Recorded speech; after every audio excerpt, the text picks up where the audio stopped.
ይጠመቅ ይድናል ብላችሁ ታስተምራላችሁ። በዛሬ ማብራሪያችሁ ደግሞ ድህነት ተስፋ ብቻ ነው፣ የተንጠለጠለ ተስፋ ነው። ይሄን የምልበት ምክንያት ለምንድን ነው? ቅድም ልጁ ጥቅሱም ሲያነብ የሚያነባቸውን ጥቅሶች እንኳን ራሱ በጣም አውደ ምንባቡን ያልጠበቁ ነገሮች ሲያነሳ ነበረ። ምክንያቱም አንድ ሰው ጀስቲፋይ ሆነዋል ሲባል ስለሌለ ይቅርታ አንድ ጊዜ ቆይ ይቅርታ። አንደኛ በአክብሮት ይሁን የምጠይቀው የፈለግሽው ጥያቄ ጠይቂ። በአክብሮት ነው እያወራሁት። አንድ ጊዜ እንዴ በአክብሮት ነው እያወራሁት። ሄሉዬ ይቅርታና ጥያቄሽን ጠይቂ እንደፈለግሽ። እሺ ሜቢ አወራርሽ ሊሆን ይችላል እና እሺ ቀጥይ።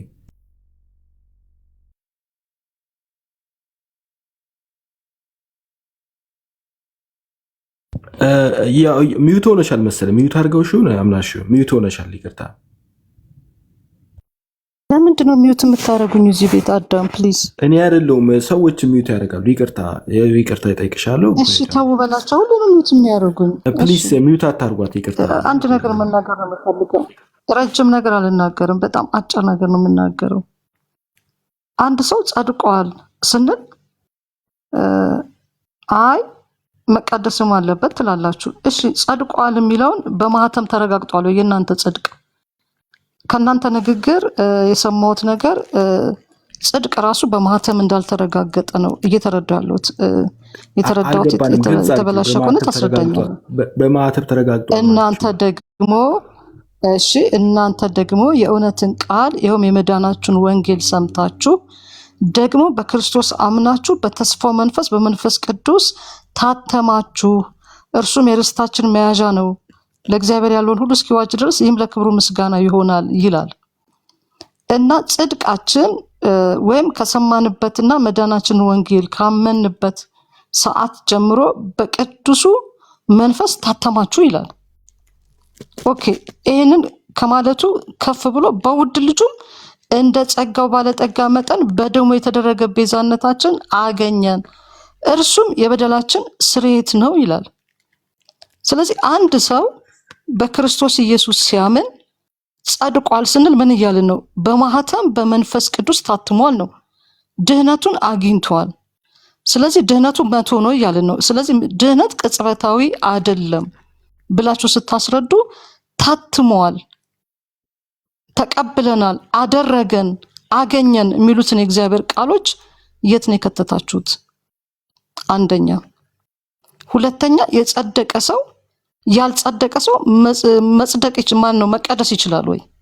ሁለተኛ ጥያቄ ይሄ ነው። ለመቀደስ መጀመሪያ መጽደቅ የሚለውን 100 ማድረግ አለበት። አሁን እናንተ ከዜሮ ትነሱና ሄደን መጨረሻ ላይ በተስፋው ግሎሪፋይ ስናደርግ 100 እንሆናለን ትላላችሁ። ስለዚህ መነሻችሁ እኮ ጽድቅ አይደለም፣ ማህተም አይደለም። ኦኬ። በዚህ የርስት መያዣ በዚህ የክርስቶስ የመስቀል ስራ ወይም በደሙ ዋጋ አልታተምንም እያላችሁ ነው። በዚህ ማብራሪያ ማለት ነው። በማብራሪያችሁ አልታተምንም፣ አልጸደቅንም እያላችሁ ነው። ስለዚህ ታዲያ ያልጸደቀ ሰው መቀደስ ይችላል ወይ? በስራስ መገለጥ ይችላል ወይ? ይሄ ማህተም የሌለው ሰው ይችላል ወይ? መቀደስ ይችላል ወይ? ይሄን ብቻ መልስልኝ።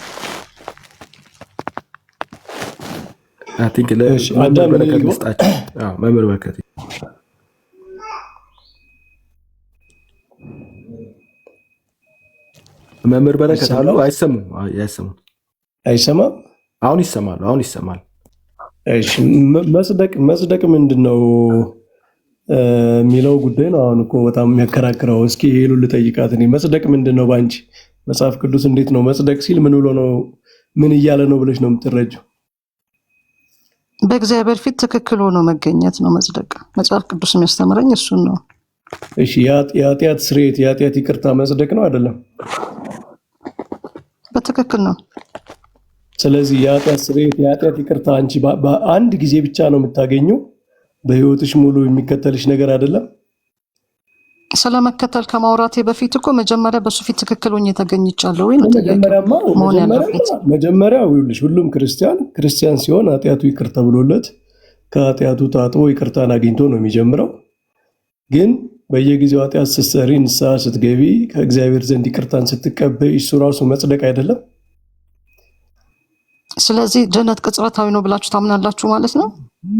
ኖ በየጊዜው ንስሐ ስትገቢ የኃጢአት ስርየት ይቅርታ ያስፈልግሻል እሱ መጽደቅ ነው እያልኩሽ እንዴት ነው ቅጽበት የምትይኝ? ስለዚህ እሱን እኮ ነው ጥያቄ ከመነሻው ለምሳሌ ከመቶ መነሳትና ከዜሮ መነሳት ይለያያል። አሁን ከኔጌቲቭ መነሳት ይለያያል። እኔ አሁን ብትጠይቁ መምህር በረከት ከመቶ ተነስቼ ነው እሱን መቶውን ጠብቄ ለመቀጠል የሚሄደው። አሁን ከኔጌቲቭ ተነስቶ መቶ አለ እንዴ? መቶውን ሁልጊዜ ጠብቀሽ ትኖሪያለሽ? እሱን እኮ በክርስቶስ የመስቀል ስራ አምኜ መቀጠል አለብኝ። ጽድቄን በቃሉና በመንፈሱ እያጸናው መቀጠል አለብኝ። ጽድቃችሁን ፈጽሙ ወይ ደግሞ መዳናችሁን ፈጽሙ እኮ የሚለው ከቃሉ ጋር ተጣብቀን እንድንኖር ነው። ልክ ዮሐንስ 15 ቅድም ኤፍሲያንስ እንደነበረው ለምሳሌ አንቺ አያድርግብሽ የሆነ ኃጢአት ሰራሽ፣ ከባድ ኃጢአት ሰራሽ፣ ንስሐ ገባሻል፣ እግዚአብሔር ይቅር ይልሻል። የኃጢአት ይቅርታ ይሰጥሻል። የኃጢአት ይቅርታ ዲክላሬሽን ነው። መጀመሪያ ወደ ክርስትና ስትገቢ የኃጢአት ይቅርታ አግኝተሽ ነው ራይቼስ ተብለሽ የገባሽው። አሁንም ክርስቲያን ሆነሽ በኃጢአት ብትወድቂ የኃጢአት ይቅርታ ይሰጥሻል። ስለዚህ ይሄ ራሱ ጀስቲፊኬሽን ነው አይደለ? በኋላ የሚመጣውም ነገር እኔ ጀስቲፊኬሽን ነው ሳይሆን እሱን የምለው እኔ ሳንቲፊኬሽን ነው የምለው። እየተቀደስኩ እሄዳለሁ። ጀስቲፋይ ሆኜ መቶ ዘግቻለሁ። ጀስቲፊኬሽን አይደለም ፈጽም ያለው ነው። ጀስቲፊኬሽኑን በቃ ሙሉ ለሙሉ ሆኖልኛል ብዬ ነው ማምነው። በማህተም ተረጋግጧል። በመንፈስ ቅዱስ ማለት ላይ አውጣልኝ አዳም። የሐዋርያት ሥራ ምዕራፍ 13 ላይ ከቻልክ መጀመሪያ እዚህ አረፍተ ነገር ላይ እንስማማ። መምህር በረከት እኔ ላሳይ ነው። አይ ጀስቲፊኬሽን ምን እንደሆነ ለማሳየት ፈልጌ ነው። መጀመሪያ እሱ ስለሆነ የሚያወዛግበው መክፈት የሚችል ሰው አለ? ከይቅርታ ጋር በጣም ይቅርታ መክፈት አልቻልክም እንትን እንዳላል ብዬ ነው። መክፈት የሚችል ሰው አለ? ወይም ደግሞ ማንበብ የሚችል መጽሐፍ ቅዱስ? እሺ እኔ ልክፈትላችሁ። ትልቅ ላይ ላድርገው። የሐዋርያት ሥራ ምዕራፍ 13 ነው። ምዕራፍ 13 ቁጥር 38 ላይ 13:38 እሺ 13:30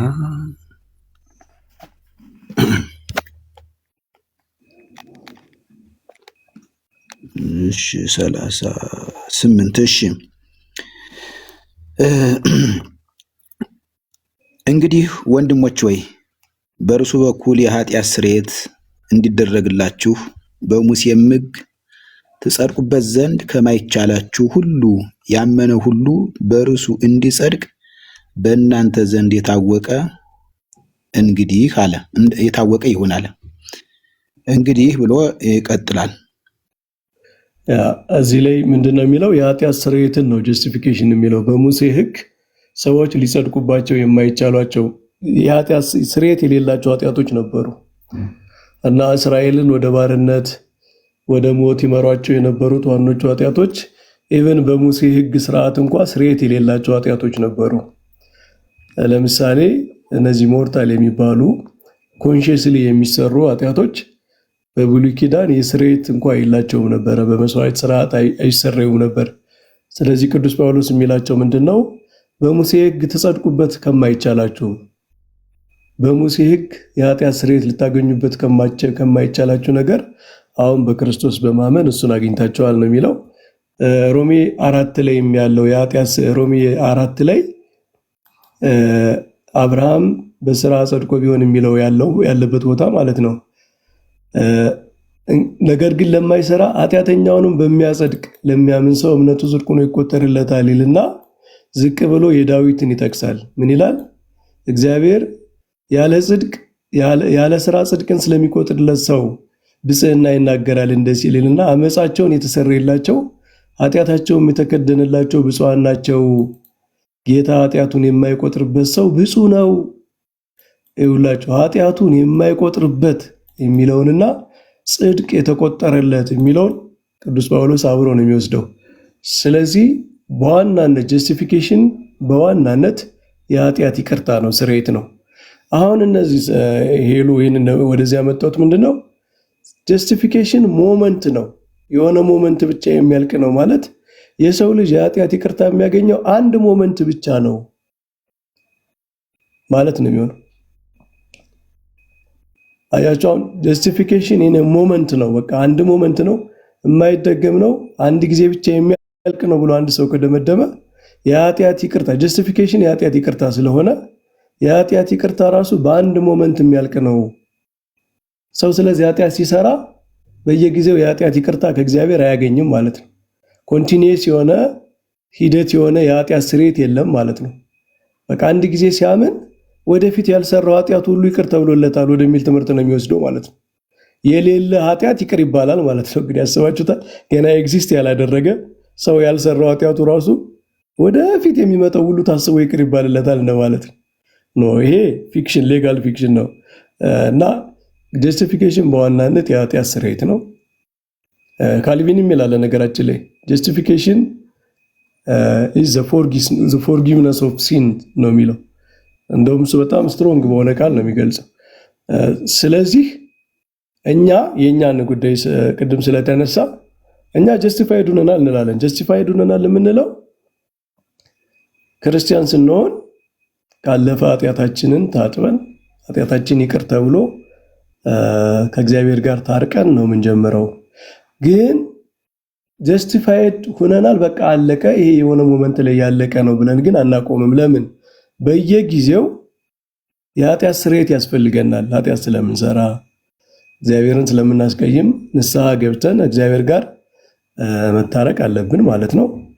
ሁለተኛ የጽድቅ ስራ ደግሞ መስራት አለብን። ምክንያቱም መጽሐፍ ጽድቅ የሚለው እምነትን ብቻ ሳይሆን ስራንም ስለሆነ ማለት ነው። ጽድቅ ሆኖ ተቆጠረለት፣ እምነቱ ጽድቅ ሆኖ ተቆጠረለት እንደተባለ ሁሉ ፊንሐስ እኮ ለእስራኤል መበቀሉን እግዚአብሔር ጽድቅ ሆኖ ተቆጠረለት፣ ለዘላለም ጽድቅ ሆኖ ተቆጠረለት ተብሏል።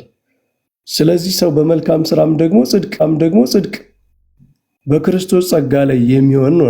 አሁን እየከፋፈልን ምናምን ካለ እምነት ካለ ጸጋ ምናምን የሚል ትምህርት የለንም፣ እንደዛ አንከፋፍልም። ግን በእምነትና በጸጋ ላይ ሆኖ የሚሰራው ስራ ደግሞ ጽድቅ ሆኖ ይቆጠርለታል። ያ ደግሞ ሁልጊዜ የሚቀጥል ነው። በቃ የሆነ ሰዓት ላይ ሞመንት ነው ብሎ የሚያልቅ አይደለም። ስለዚህ ጀስቲፋይድ ሆነናል ብሎ በመጀመር እኮ አልተለያየንም። መጀመሪያው ላይ ግን የሚቀጥል ነገር ነው፣ ሂደት ነው የሚለውን ፕሮቴስታንቶቹ ጀስቲፊኬሽንን በጣም ፎሬንሲካሊ በጣም ጠባብ በሆነ መንገድ ሌጋሊስቲክ በሆነ መንገድ ብቻ ስለሚረዱት የአንድ ሞመንት ብቻ ያደርጉታል። እኛ ደግሞ ነው ጀስቲፊኬሽን ሂደት ነው፣ የሚጀምርበት ሞመንት አለ። ጀስቲፋይድ ሆነን ነው የምንጀምረው። ለዛ ነው አንድ ሰው ወዲያው እንደተጠመቀ ለምሳሌ ቢሞት መንግስተ ሰማያት የሚገባው ጀስቲፋይድ ስለሆነ እኮ ነው። ግን በህይወት የሚኖር ሰው ከጥምቀት በኋላ ግን ኃጢአት ይሰራል። ስለዚህ መልሶ ያንን በንስሐ ደግሞ ጀስቲፋይድ ይሆናል፣ በቅዱስ ቁርባን ጀስቲፋይድ ይሆናል። ምን አዲስ ጽድቅ እየተቀበለ ነው አይደለም፣ በፊት የነበረው ጽድቅ ነው። ግን በኃጢአት ምክንያት መጠገን የሚያስፈልገው አለ ማለት ነው። ለዛ ነው ክርስቶስ እኮ ንስሐን የሰጠው። ለዛ ነው ነገራችን ላይ የንስሐ ትምህርት በፕሮቴስታንት በጣም ትንሽ ቦታ ያለው የጀስቲፊኬሽን ላይ ያለው ትምህርት በጣም የተጣመመ ስለሆነ ነው። ስለ ንስሐ በጣም ትንሽ ነገር የሚባለው ማለት ነው።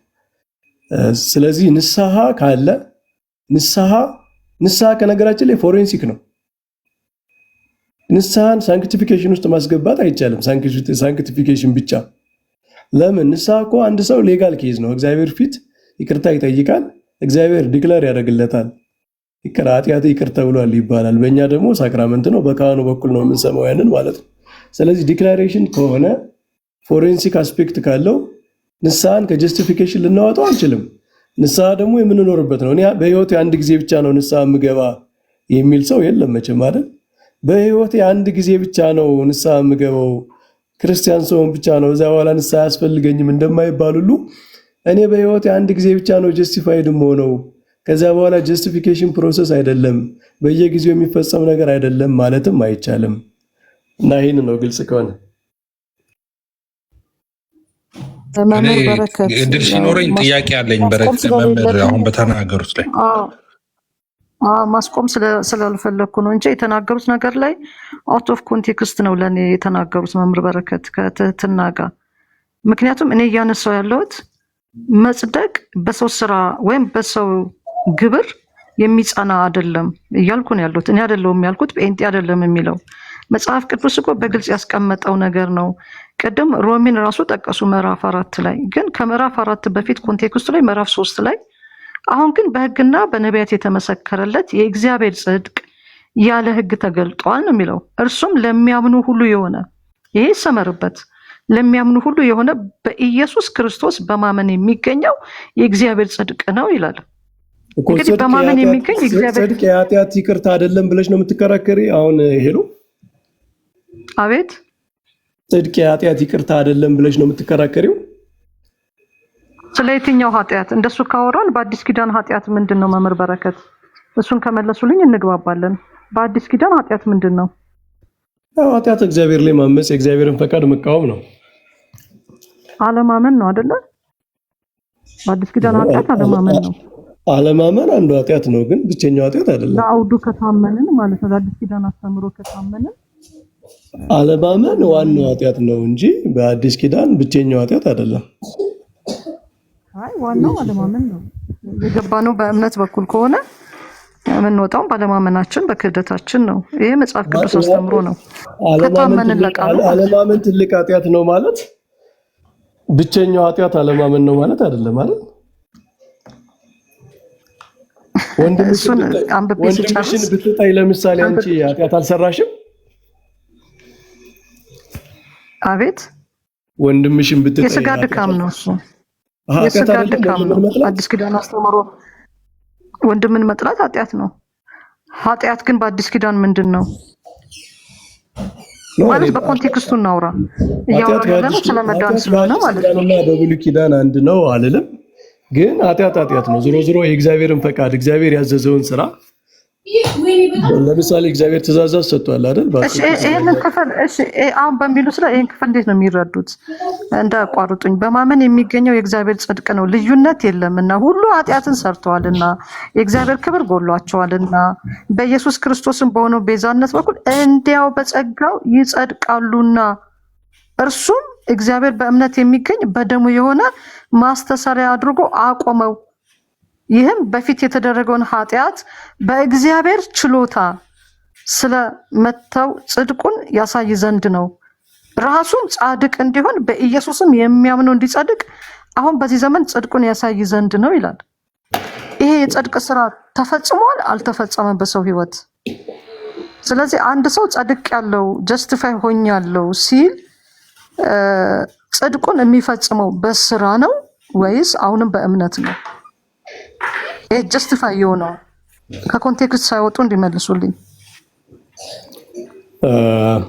ሐዋርያው ቅዱስ ጳውሎስ ሮሜና ገላትያ ላይ በአብዛኛው የሚያወራው ጉዳዩ ራሱ ሮሜና ገላትያ የነበረው ችግር ምንድን ነው ካል ክርስቲያን ስለመሆን ነው፣ ወደ ክርስቶስ ህብረት ስለመግባት ነው የነበረው ክርክር ማለት ነው።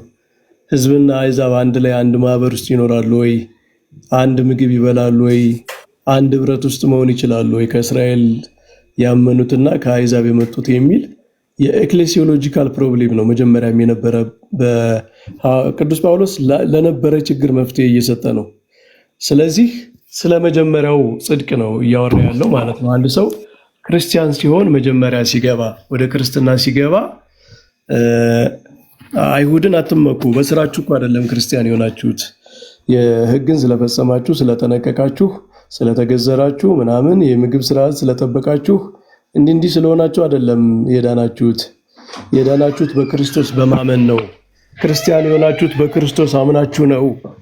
ስለዚህ ስለ ኢኒሻል በፓስቴንስ የሚያወራው ጳውሎስ ስለ ኢኒሻል ሳልቬሽን ስለ መጀመሪያው ድነት ነው። እሱ በእምነት ነው። ልክ ነው። ሰው በእምነት ነው መጀመሪያ የሚገባው። ምክንያቱም ክርስቲያን ከመሆኑ በፊት ጸጋ እግዚአብሔር በውስጡ የሌለ ሰው ለምን ህግን አልፈጸምክም ተብሎ አይጠየቅም። ያ ሜሪት ሊሰጠው አይችልም።